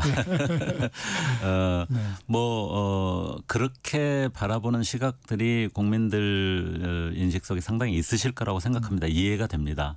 어쨌든 대법 최종 판결까지 유죄를 받아서 옥고를 치른 거니까요. 근데 저는 저희 입장에서 본다면 내용을 국민들이 다 꼼꼼히 세세하게 보기는 힘들지만 우선 정상적인 재판이었다면은 공소권 남용으로 거의 공소 중단을 해야 될 정도의 사안이었고 검찰이 정말 무리한 기소였다. 그리고 그 부분에 대해서 법원의 수용이 저희가 보기에는 좀 과도하다 이런 생각이 들어서 그 점에 대해서 심각한 뭔가 문제가 있다라고 너무 규정하는 것 한 번 더 그런 부분들은 정말 적어도 국회의원이라면 우리 김상우 의원처럼 변호사 출신이고 전문가니까 세세하게 한번 살펴보셨으면 좋겠다 이런 생각이 하나가 있고요. 그럼에도 불구하고 어쨌든 우리 국민들의 좀 그런 정서도 있는 것 같습니다. 정치인들이 너무 막 이렇게 고개 빳빳이 들고 이렇게 막 하는 것에 대해서 좀 겸손하고 좀 낮은 자세로 하는 것에 대한 선호들이 있기 때문에 그런 부분은 그것대로 저희들이 잘 새겨 듣고 향후 행보에서 또 고려해야 될 사안이 아닌가 그런 이중적 생각이 있습니다. 조국 원장, 이 같은 비판에 대해서 비판을 받아 안으며 뚜벅뚜벅 가겠다. 이 제기를 가겠다. 이건 어떤 의미로 해석해야 될까요? 아까도 말씀드린 것처럼 지금 현재 일정은 다 사면복권 과정에서 도움 주신 분들한테 인사를 드리는 거고 오랫동안 얼굴을 못 봤던 우리 열성 당원들한테 인사드리는 그 시간이기 때문에 최소한의 어떤 기본적인 인간적 도리라고 생각합니다. 그런 것까지 우려 때문에 안 할 이유가 없다라는 점. 두 번째는 아까 말씀드린 것처럼 조국혁신당이 그동안 조국 대표가 없는 한 8개월 동안 상당히 어렵고 존재감도 약화됐지 않습니까? 저희들이 자원이 풍부하고 인적 게 많은 게 아니기 때문에 조국이라는 그래도 대중의 신뢰가 있고 관심이 높은 우리의 중요 자산이 나왔으면 열심히 뛰는 것 이게 기본적인 역할이라고 좀 이해를 해 주셨으면 좋겠고요. 사실은 거기에 더해서 이제 제기를 가겠다고 하는 것은 아까 말씀드린 것처럼 우리 한국 정치가 지금 민주당은 이제 주류 집권 여당이 됐고 또 중도 보수적인 어떤 입장을 대선 때부터 표방하면서 상당히 그렇게 중심 영역으로 왔습니다. 그래서 그 영역에서 좀 비어있는 좀 진보 개혁적인 어떤 영역 이 부분을 조국 혁신당이 충실하게 좀 담당을 하면서 전체의 어떤 그 진용을 좀 강화하고 다양화하고 탄탄하게 만드는 것 이것이 한국 정치를 위해서도 또 민주당 정부를 위해서도 나쁘지 않다고 보기 때문에 오히려 역할 분담이라고 생각하고 제 역할을 좀 충실히 하겠다라는 의지를 밝힌 것 이런 것들이 좀 복합적으로 있다. 저는 그렇게 판단하고 있습니다. 대표님이 그 말씀하시니까 이 중앙정치에서 민주당의 왼쪽 날개로 호남에서는 철저한 혁신 경쟁으로 제 역할을 하겠다 이런 입장을 밝히셨는데 민주당의 왼쪽의 날개 이 부분은 어떤 의미인가요? 제가 아까도 말씀드린 것처럼 민주당이 자당의 정체성 특히 이제 이재명 대통령 정부가 표방하는 것이 중도 보수를 표방했습니다. 그게 그냥 선거 때 잠깐 표들려고 하는 그런 것만은 아니고 실제로 우리 국가의 어떤 국민들의 의식이나 국가의 어떤 발전 정도 여러 가지를 생각해 볼 때 민주당 정도의 이제 스탠스면은 과거 민주당과 국민의힘의 어떤 양당 체계의 진영 갈등 속에서는 민주당이 진보고 이쪽이 보수인 것처럼 보였지만 세계적인 어떤 기준으로 보면 민주당이 어떻게 보면 합리적인 중도 보수 입장으로 보여집니다. 그런데 이제 예를 들면은 조세 재정 정책이라든지 지난번 금투세 논쟁이 있었죠. 또는 차별금지법과 같은 사회 정책들 이런 부분에 있어서 민주당은 좀 더 보수적인 어떤 입장들을 상당히 견지하는 측면이 있습니다. 지금 정부의 어떤 정책 기조도 코스피 5천이라든지 이런 측면에서 그렇게 보여지고요. 그렇게 볼 때 오히려 저희는 조세 정책에서 좀 더 개혁 혁신적인 게 필요하다. 또 사회 정책에 있어서 더 혁신적인 어떤 정책이 필요하다 이런 관점에 있고요. 특히 정치 개혁 분야. 정치 개혁이 굉장히 우리 국가 발전을 위해서 굉장히 기묘한 과제인데 아직까지도 굉장히 어떤 큰 걸음을 내딛지 못하고 있습니다. 그 점은 민주당이나 국민의힘 거대 양당 모두 기득권이기 때문입니다. 그런 점에서 굉장히 차이가 있기 때문에 조국혁신당이 민주당과 구별되는 차별성 있는 정책과 입장들을 계속 견지하고 그것을 강화시켜 나가는 것, 이것이 전체 한국 정치 발전을 위해서 필요하다고 보는 것이고, 그게 이제 조국 원장 표현으로는 민주당이 우한 정통파 투수들이 많은데 자완 정통파 투수의 역할을 하겠다. 한편으로는 민주당과 차별화되고 경쟁하는 측면이 있지만 또 한편으로는 한국 정치 전체를 중도 보수 합리적이면서도 진보 개혁적인 것들이 함께 고르게 힘을 발휘할 수 있는 전환의 어떤 역할을 한 축을 담당하겠다.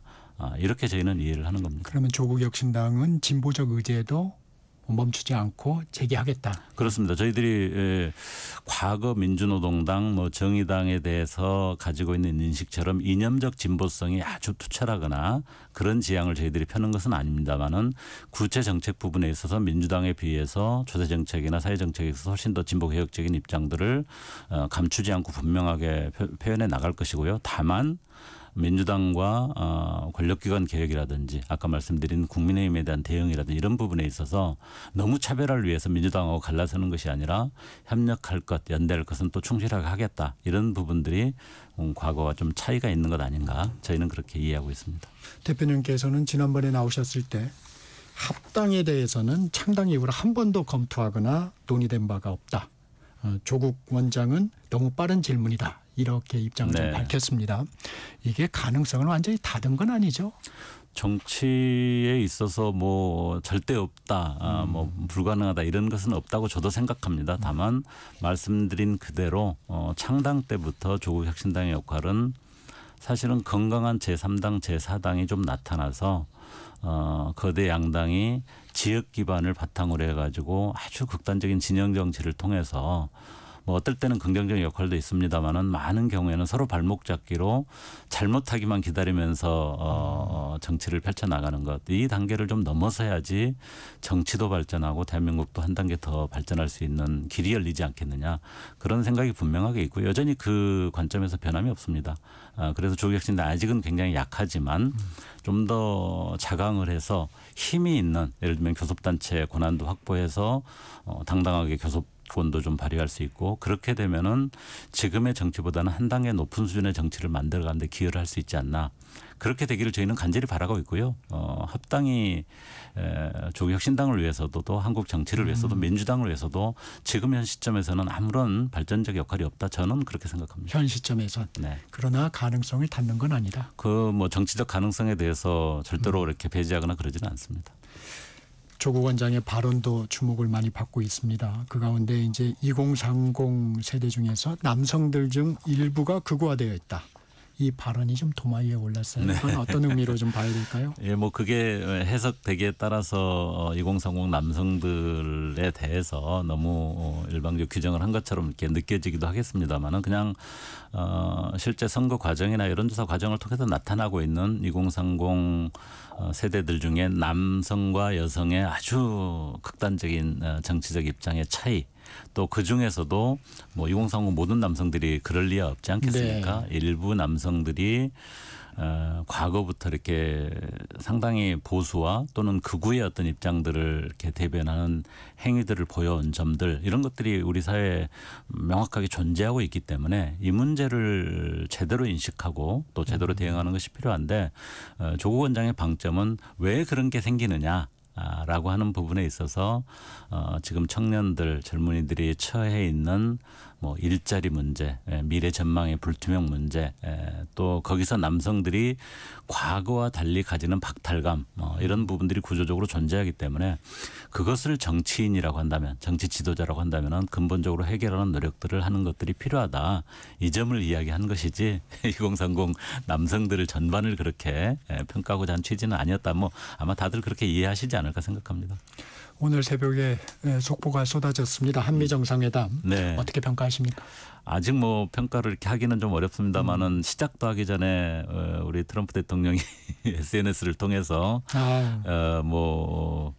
손님을 맞이해놓고 할 수 없는 그런 어떻게 보면 상당히 무례한 표현들을 했는데, 어떤 분들은 트럼프 특유의 전략이다 이렇게 평가한 분도 있습니다만은 저는 그것도 있겠지만 또 한편으로는 지금 트럼프 정부의 전달되는 대한민국 정치 또 이재명 정부에 대한 정보가 굉장히 왜곡되어 있다. 거기에 뭐 미국 내 아주 보수 기독교계나 보수 인사들의 이념주의적인 어떤 경향도 있고 대중 전선에 있어서 굉장히 강팍하게 그것을 밀어붙이고 있는 과정 속에서 동맹들에 대해서 굉장히 어떻게 보면 압박을 하는 어떤 흐름 속에서 나오는 것도 있습니다만은 또 한편으로는 우리 국내에서 뭐 보수 정치 세력이나 또 보수 기독교계의 어떤 네트워크 이런 부분들이 너무 왜곡된 의사를 미국 조야에 전달하는 것 아니냐 하는 그런 우려도 느껴질 정도로 너무 왜곡된 인식을 가지고 있다.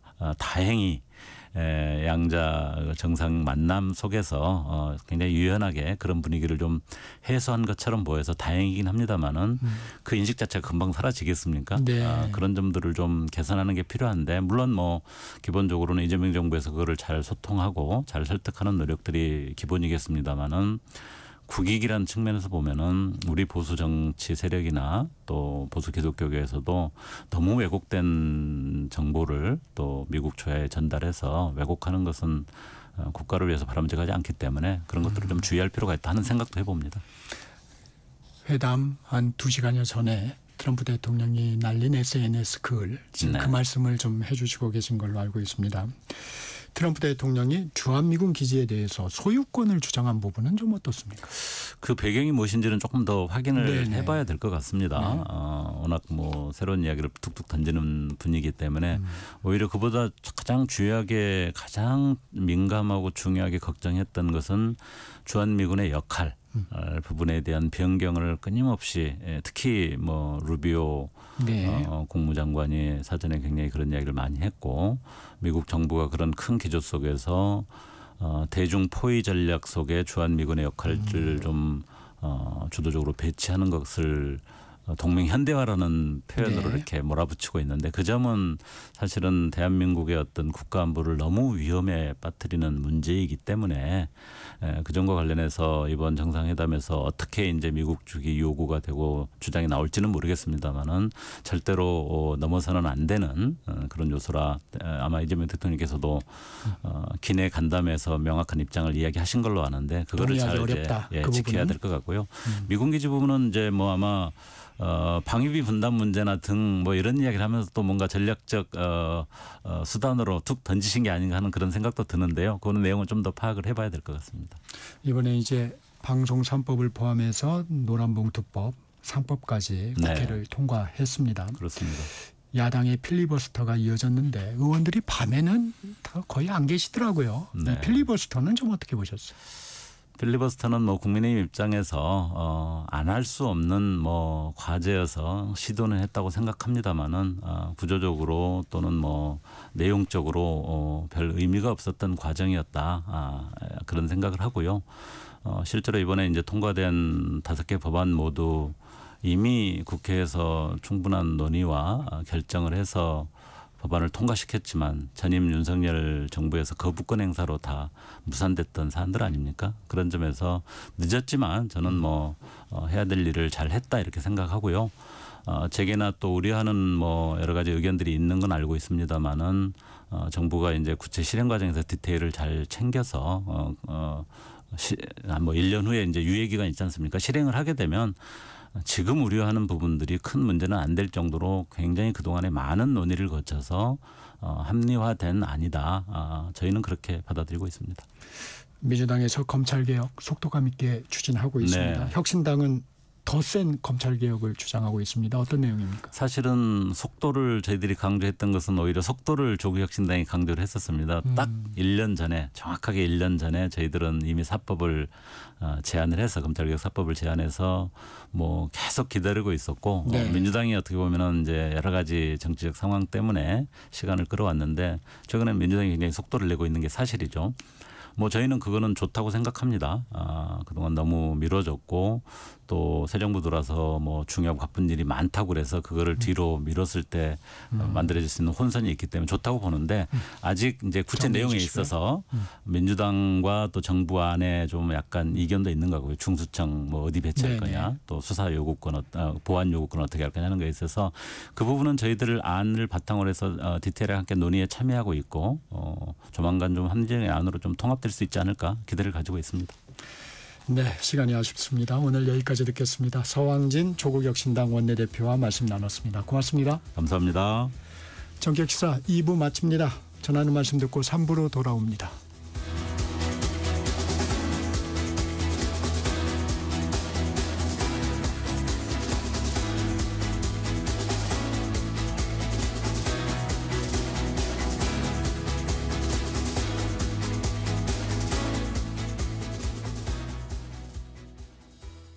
잠시 후 8시 반부터 일부 지역국에서는 해당 지역 방송을 보내드립니다. 워렌 버핏은 가치 투자, 필립 피셔는 성장주 투자, 피터 린치는 장기 투자. 방법은 달라도 목표는 하나. 성기영의 경제쇼가 성공의 길로 안내합니다. 깊이 있게, 명쾌하게, 지금 이 시대 경제에 관한 모든 것을 알려드립니다. 평일 오후 4시 5분 성기영의 경제쇼와 함께하십시오.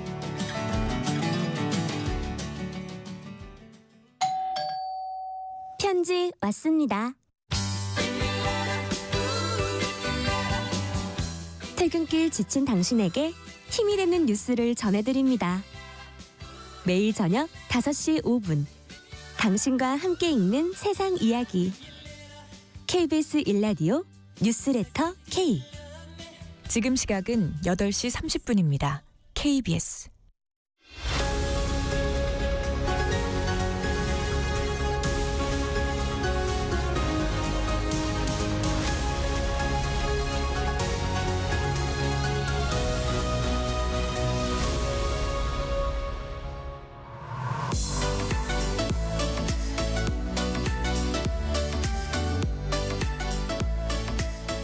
놓치지 말아야 할 글로벌 소식, 맥락이 있는 국제 뉴스를 전해드리는 글로벌 톡톡 시간입니다. 조윤주 외신캐스터 나와 있습니다. 안녕하세요. 네, 안녕하세요.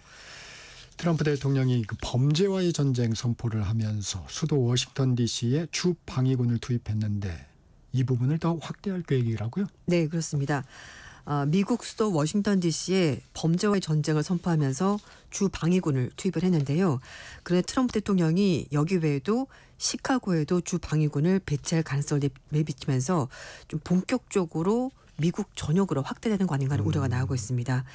뉴욕, LA를 다음으로 큰 도시가 바로 시카고인데요. 특히 버락 오바마 전 대통령의 정책 교환이고 민주당 성이 굉장히 강한 지역입니다. 네. 그래서 민주당 쪽에서 반발할 것으로 보이는데 워싱턴 포스트 보도에 따르면 미 국방부가 몇 주 전부터 시카고에 주 방위군 수천 명을 투입하는 방안을 검토하고 있다고 전했습니다. 빠르면은 다음 달 초 시카고에 주 방위군을 투입한다고 하는데요. 익명의 관계자에 따르면 시카고에 현역 정규군을 투입하는 방안도 논의가 됐지만 그 가능성은 아직은 적다라고 합니다. 22일 날 트럼프 대통령이 기자들에게 연방정부가 워싱턴 경찰을 접수하고 방위군을 배치해서 도시를 잘 정화했다라고 강조하면서 시카고에도 범죄 단속을 위해서 주 방위군을 파견하겠다고 밝혔습니다. 이게 치안 강화를 위해서라지만 불법 이민자 추방 과정에서도 방위군이 투입될 가능성이 있다면서요? 네, 맞습니다. 근데 이 치안 강화 의무가 물론 명목적으로 그렇긴 합니다만 사실 트럼프 행정부에서는 특히 트럼프 대통령은 불법 이민자들을 범죄자처럼 취급하는 경향이 있습니다. 네. 그렇기 때문에 사실 이게 같은 얘기라고 봐도 무방할 것 같은데요. 미 국방부에 따르면 버지니아 등 미국 동부 지역부터 네바다 등 서부 지역까지 포함해서 무려 19개 주에 주 방위군 1,700명이 동원돼서 이민 세관 단속국 직원들과 함께 이제 작전을 펼칠 것으로 보이는데요.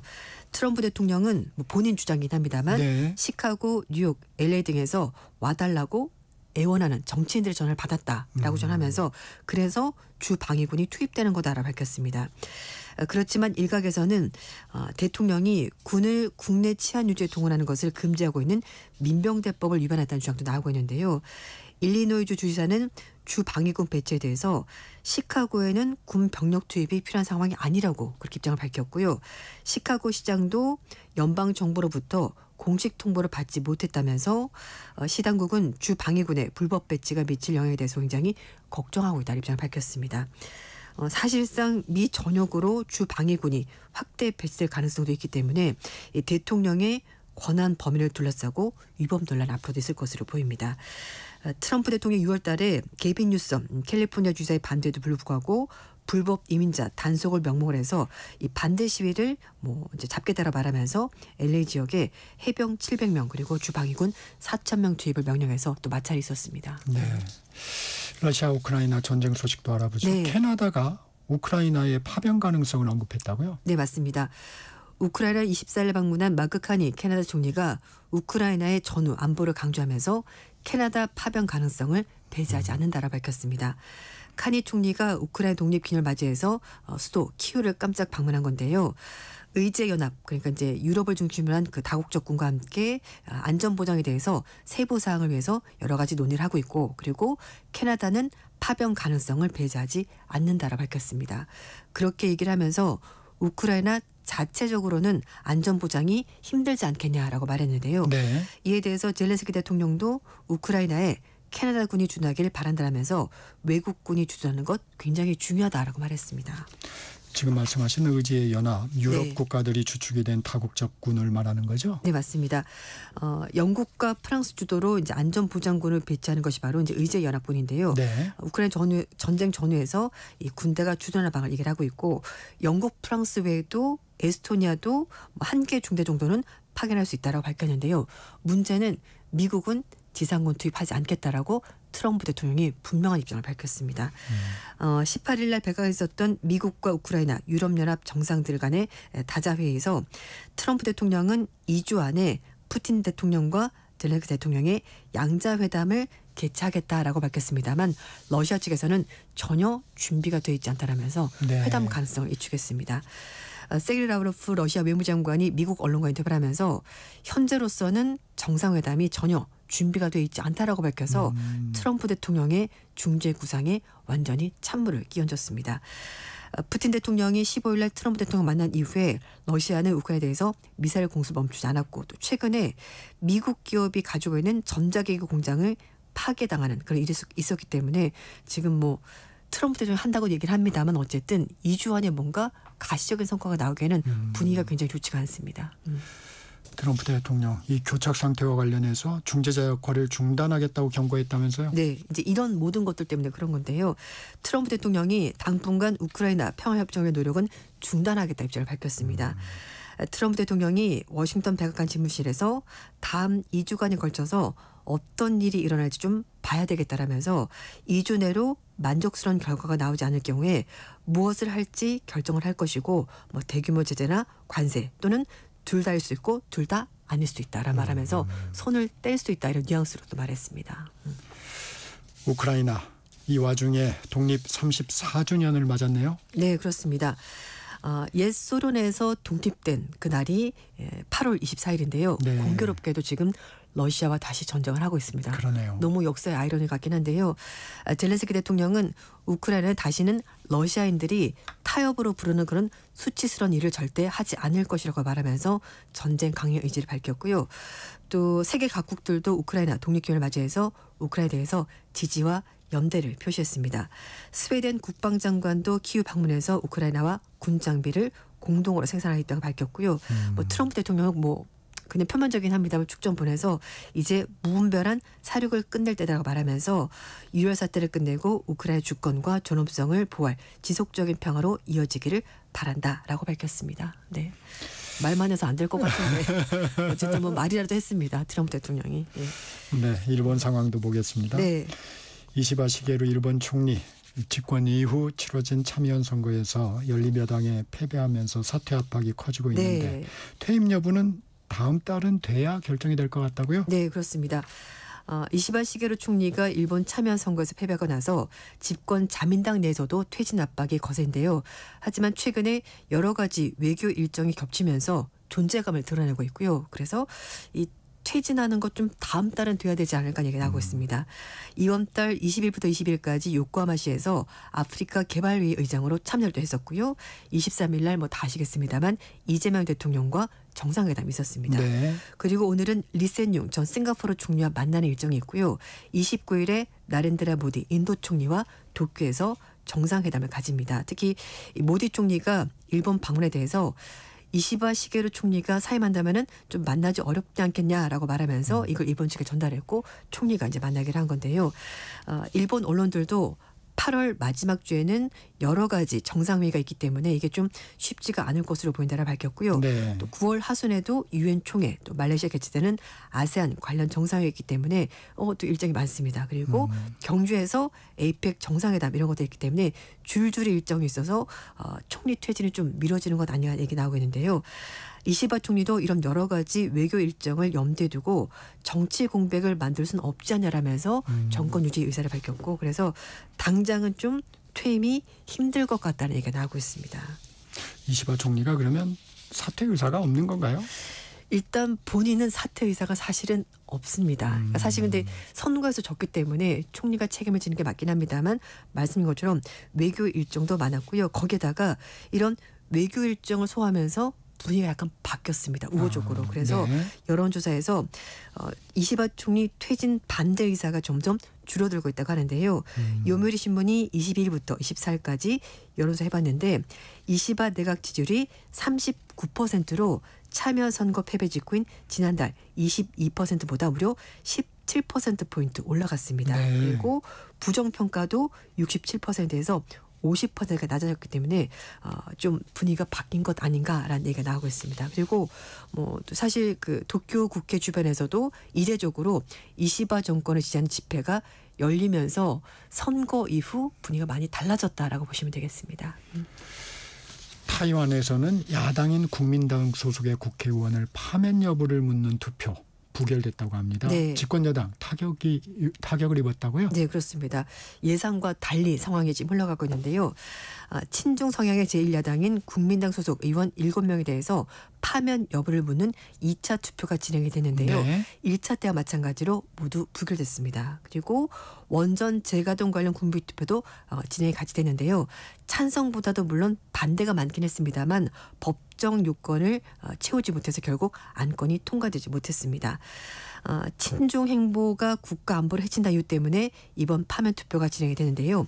1차 투표, 2차 투표 모두 부결됐습니다. 이 라이침터 총통을 비롯한 여권, 여론을 제대로 파악하지 못한 건가요? 네, 그렇다고 봐야 될 것 같은데요. 특히 이제 탈원전 같은 경우도 이제 말씀인 것처럼 찬성이 반대보다 많긴 했습니다만 네. 이 투표에 참여한 것이 적어서 결국 이제 반대로 끝이 나게 된 건데 사실 여러 가지 대외적인 요인이 많이 바뀌었습니다. 중국 위협이 커지다 보니까 대만의 탈원전 여론도 좀 달라진 것으로 보이는데 대만이 에너지 95% 이상을 해외로부터 수입을 하고 있는데요. 뭐 천연가스, 석탄, 석유 이런 것들을 의존하고 있는데 만약에 중국이 혹시라도 좀 이렇게 마음을 독하게 먹어가지고 네. 대만의 주요 항구를 봉쇄해서 에너지 수입을 막게 되면은 발전이 멈추게 되거든요. 그래서 지금 정부는 탈원전 주장하지만 국민들은 이런 여러 가지 대외 상황을 고려했을 때 탈원전은 아니지 않냐라고 생각하는 것으로 보입니다.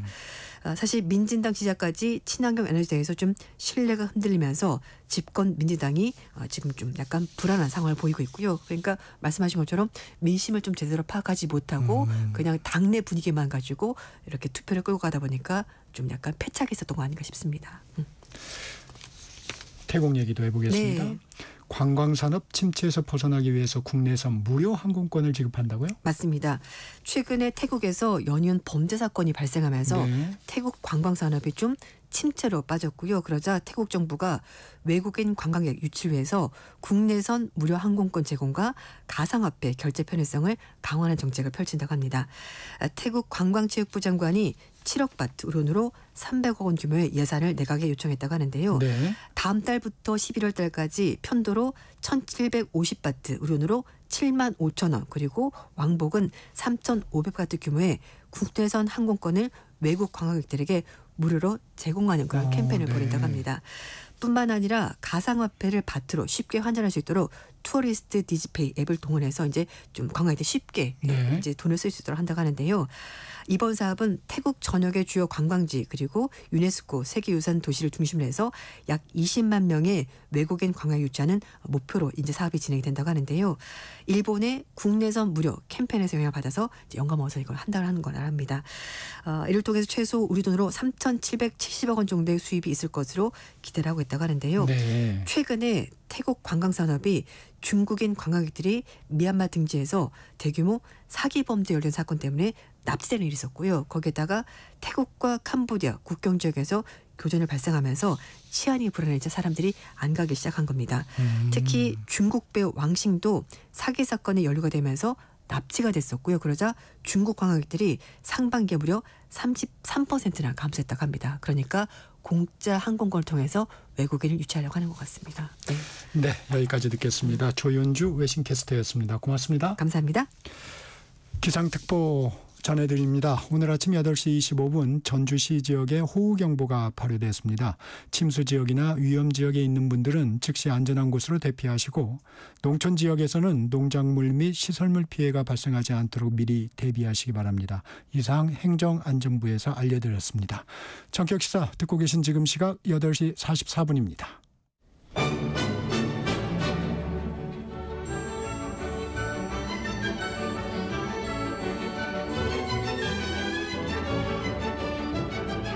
KBS 1라디오 정통시사 프로그램 정격시사. 정치자의 눈으로 질문하겠습니다. 공정의 가치를 추구합니다. 꼭 필요한 정보를 담겠습니다. 월요일부터 금요일까지 아침 7시 20분에 찾아옵니다.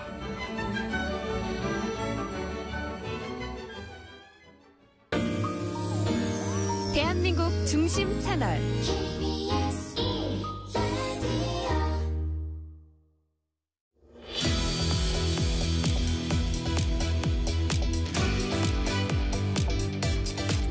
최근 2022년 이태원 참사 현장에 투입됐던 2명의 소방공무원이 스스로 목숨을 끊었다는 안타까운 소식이 알려졌는데요.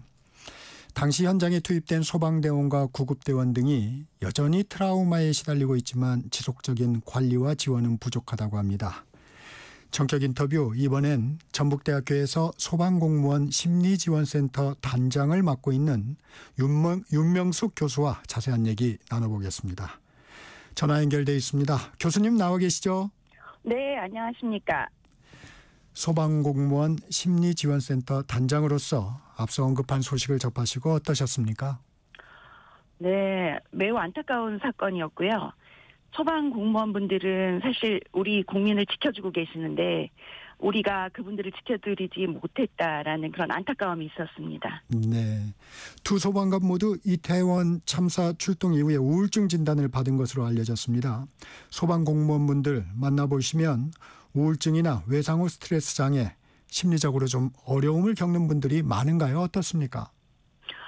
네, 실제로 우리가 신체적인 질병이나 장애 같은 경우는 명백하게 눈에서 확인이 되지만 우울이나 마음의 병들은 드러나지 않지 않습니까? 그래서 실제로 많은 소방공무원분들을 현장에서 만났을 때 이분들이 말씀으로 내가 우울하다, 내가 트라우마를 경험하고 있다, PTSD다 이런 말씀 잘 안 하시지만 사실은 실제 소방공무원분들의 10분 중에 4분 정도는 우울이라든가 뭐 외상 후 스트레스 장애라든가 자살 위험이라든가 이런 것들을 경험하고 계시는 굉장히 고위험 집단이라고 볼 수 있습니다. 10분 중에 4분이나 통계적으로 그렇게 나옵니까? 네네. 그게 최소 통계입니다. 일반인에 비해서는 우울 같은 경우는 무려 5배에서 많게는 10배까지도 더 높게 나타나는 걸 저희가 현장에서 충분한 과학적인 데이터로 볼 수가 있는 사실입니다.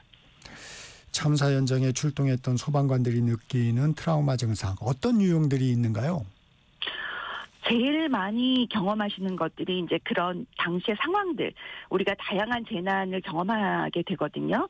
그리고 아시다시피 정말 개인적인 것부터 국가적인 재난까지 수많은 재난 체계의 소방공무원분들은 우리와 함께하다 보니 다양한 경험을 하시게 되는데 이제 수면 장애를 경험하시거나 잠을 깊이 다 잠들지 못하겠다. 그리고 어떤 사건이 계속 떠올라서 너무너무 괴롭다, 우울하다 이런 다양한 정말 다양한 경험들을 하시고 계시죠. 그동안 소방대원들 외상 후 스트레스 장애는 크게 주목받지 못했던 것 같습니다. 이 문제의 심각성이 드러난 건 언제부터인가요? 많은 경우에 이제 미국 같은 경우는 9.11 이후 2001년에 주목을 하게 됐지만 우리나라는 2015년부터 사실은 좀 주목을 하게 됐고요. 네. 그때 당시에 이분들의 재난 구조 인력의 정신 건강이 문제가 있을 가능성이 높다라고 주목한 거는 2015년부터 이제 전문 심리 상담 지원을 해야 되겠다라고 해서 소방청에서 심리 지원 프로그램을 진행하게 됐습니다. 그렇군요.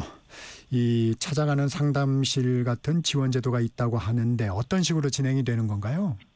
당시에 이태원 참사에도 또 제주항공 여객기 참사에도 바로 심리 스크리닝이라 그래서 이분들의 응급 지원 심리 체크를 점검을 하는 그런 프로그램도 지원을 하지만 찾아가는 상담실은 1년 동안 각각의 시도에서 맺은 기관들이 전문 상담 기관들이 지원을 나가서 일주일에 1회 이상의 상담을 현장에서 제공하는 그런 프로그램입니다. 그러면 좀 심리 상담을 많이 받으셔야 될 것 같은데 실제로 많이 찾으시나요? 많이 찾지 않습니다. 이유는 잘 모르시기도 하고요. 또 내가 이게 치료를 받아서 효과가 있을까에 대한 두려움도 있으시기도 하지만 이 심각성을 인식하지 못하시는 분들이 더 많으신 것 같아요. 이게 우리 직업이기 때문에 내가 이걸로 인해서 고통을 느낀다라는 걸 인정하지 못하시고 심각성을 미처 눈치를 채지 못하시는 분들이 많고 또 하나 두 번째 이유는 내가 혹시 심리 상담을 받으면 차별이나 편견에 시달리게 되지 않을까 주변 분들이 자신을 어떻게 볼까라는 두려움 이런 것들이 심리 상담을 찾는 것을 좀 망설이게 되는 요인으로 작동하는 것 같습니다. 상대적으로 낮습니다. 그러면 소방관들 입장에서는 이 정도는 그냥 이겨내야 되는 거 아닌가 이렇게 판단하는 건가요? 그렇죠. 소방 공무원 직업 자체가 화재라든가 각종 재난 현장에 투입되는 것인데 이거는 내 직업이고 당신들의 일이다. 그렇기 때문에 이 정도는 당신의 직업상 인정하고 들어가야 되는 부분이다라는 것이 상당히 많이 기저에 깔려 있죠. 이 재난 현장을 경험할 수밖에 없는 소방 공무원들, 일반인들의 외상후 스트레스 장애 유병률과 크게 차이가 있다면서요? 설명해 주시면. 네, 굉장히 차이가 있습니다. 소방공무원분들은 아까 제가 말씀 언뜻 드렸지만 최소한 과학적으로 봤을 때 1년에 한 7.8회, 그러니까 8회 정도는 너무나 심각한 외상에 노출이 되다 보니까 이분들의 외상후 스트레스 장애라고 하는 PTSD, 이 비율이 한 9에서 10%, 연구에 따라 조금씩 다르지만 9에서 10% 정도 나타나는데요. 일반인들 같은 경우는 1에서 5% 정도니까 많게는 10배, 적게는 2배 정도의 높은 외상후 스트레스 장애를 경험하는 것으로 나타나고 있습니다. 실제 그렇게 나타나는군요. 네, 많이 나타나죠. 네. 그 소방공무원들의 일단 안타까운 소식에 소방청이 이태원 참사와 무한 제주항공 참사 현장에 출동한 3천여 명의 소방대원 전원에 대한 심리 상담을 진행하기로 했어요. 이번 대책은 어떻게 보십니까? 저는 늦었지만 지극히 환영할 만하다. 왜냐하면 참사가 벌어지면 1년 이내에는 서비스가 제공이 됩니다. 그런데 1년이 지난 다음에는 지속적인 상담이나 지속적인 보호가 이루어지지 못하기 때문에 이분들이 많은 어려움을 경험하니까 늦었지만 지극히 바람직하고 앞으로는 보다 지속적으로 서비스를 제공하는 제도나 정책이 필요하다라고 생각합니다. 혹시 개선돼야 될 부분이 있다면 지금 잠시도 언급해 주셨지만 지속적인 관리 이런 부분인가요? 네, 지속적인 관리가 이번에 안타깝게도 사망하신 그 자살로 생을 마감하신 소방관 분께서도 그 요양을 신청했을 때도 거절을 당했던 이유가 2년이 지나서 무슨 상황이냐 이런 말씀을 들었거든요. 또 1년 동안은 그분이 한 분은 5회 정도 서비스를 받으셨어요. 근데 그다음부터는 사실은 1년에 한 번씩밖에 못 받으신 거거든요. 제 말은 미국이나 유럽이나 일본 이런 나라의 예에 비추어서 소방 공무원 같은 재해 공무직들은 당연히 평생, 미국처럼 평생은 못해도 최소 장기적으로 10년 이내에 10년이라도 기간을 두고 지속적으로 꾸준히 치료해주고 보살펴주고 가족들까지도 통합적인 서비스를 제공하는 이런 것들이 반드시 필요하다고 생각합니다. 이게 바로 사회 안전망이에요. 교수님께서 지금 미국의 사례를 잠시 언급해 주셨는데 미국은 좀 어떻게 하고 있습니까? 미국은 2001년에 3,000명이 사망을 한 그 9.11 사태가 발생을 했습니다. 네. 당시에 들어간 소방 공무원뿐만 아니라 경찰, 의료진, 그다음에 심지어 청소하시는 분들이라도 이 미국 같은 경우는 그 기간 중에 그 사건이 발생하고 나서 10개월 이내에 단 4시간이라도 일을 했으면 이분들을 재난 피해자로 인정을 하고 이분들 심지어는 자원봉사 인력들까지 모두 다 이분들에 대해서 2090년까지 그러니까 90년에 해당하는 평생이죠. 네. 이분들에 대해서 추적하고 지속적으로 지원하고 서비스를 주고 이게 단순한 정신건강뿐만 아니라 신체적인 질환까지도 다 보호해주는 법을 발효하고 실행하고 있습니다. 이 관련해서 좀 파생되는 문제 같은데 소방공무원 중에서 트라우마로 인해서 공무상 요양 신청을 했음에도 받아들여지지 않는 경우가 많다고 합니다. 이 외상후 스트레스 장애, 이 연관성을 인정하기 어렵다는 취지가 많다는데 이 부분은 네네. 어떻게 보십니까? 실제로 이 안타까운 부분인데요. 공무상 요양을 신청하시는 분들은 저는 용기를 내신 분들이라고 생각을 해요. 네. 그런데 지난 10년간 공식적인 데이터로는 소방 공무원분들이 실제로 공무상 요양이 받아들여진 건수는 23건이에요. 굉장히 적죠. 네. 이유가 이 부분이 내가 개인적으로 왜 내가 이런 상태에 이르렀는지를 본인이 증명해야 돼요. 그게 굉장히 어렵고 그러다 보니까 인사혁신처나 이런 데서 받아들여지지 않는 경우가 많이 발생하는 거죠. 네. 내가 증명을 해야 되니까. 네. 이거는 굉장히 개선돼야 될 부분이라고 생각을 합니다. 어떻게 개선해야 될까요? 일단은 아까 말씀드렸듯이 출동을 했던 분들에 대해서 그 축적된 데이터를 가지고 이분들에 대해서는 우선적으로 출동 기록과 네. 그간의 업무 일지를 바탕으로 해서 우선적인 인정을 해줄 수 있는 그런 시스템, 그걸 이제 체계적인 관리 시스템이라고 하는데요. 네. 소방공무원복지법은 이미 발효가 되어 있고 이미 또 개정도 했습니다. 그렇지만 여기에서 이런 추적 관리할 수 있는 체계적인 시스템은 아직 이루어지고 있지 못하다. 외국 같은 경우는 소방공무원은 말씀드렸듯이 가장 최일선에서 앞장서서 우리 국민을 보호하는 직역이기 때문에 이분들에 대해서는 체계적인 관리로 출동이 몇 회면 몇 회 정도 상담이 필요하다라는 게 데이터로 구축이 돼 있고 지원해주고 있습니다. 그리고 공무상 요양을 우선적으로 신청할 수 있는 기준도 가점을 주는 제도도 운영하고 있거든요. 이런 것들을 빨리 도입해서 이분들이 스스로 증명하지 않고 직업으로 인해서 발생할 수 있는 문제점을 빨리 도움을 받을 수 있도록 도와주는 그런 시스템이 필요하다고 생각합니다. 짧게 좀 여쭤보겠습니다. 이게 참사 현장에 있던 공무원들뿐만 아니라 일반 시민들도 장기간 트라우마에 시달리는 경우가 있다고 하는데 이 문제는 우리 사회가 어떻게 해야 할까요? 이거는 이제 우리 전문 용어로 2차적 외상 스트레스라고 합니다. 네. 즉 간접적으로 노출된 것만으로도 스트레스를 받는다는 얘기인데요. 사실은 우리 모두가 함께 극복해 나가야 될 스트레스고 이 부분에 대해서는 함께 전 국민이 정리해 주시고요. 하는 것이 필요합니다. 네, 오늘 말씀은 여기까지 듣겠습니다. 지금까지 윤명숙 교수와 말씀 나눴습니다. 고맙습니다. 감사합니다. 정격시사 오늘 순서 여기서 마무리합니다. 진행의 정창준이었습니다. 여러분 감사합니다.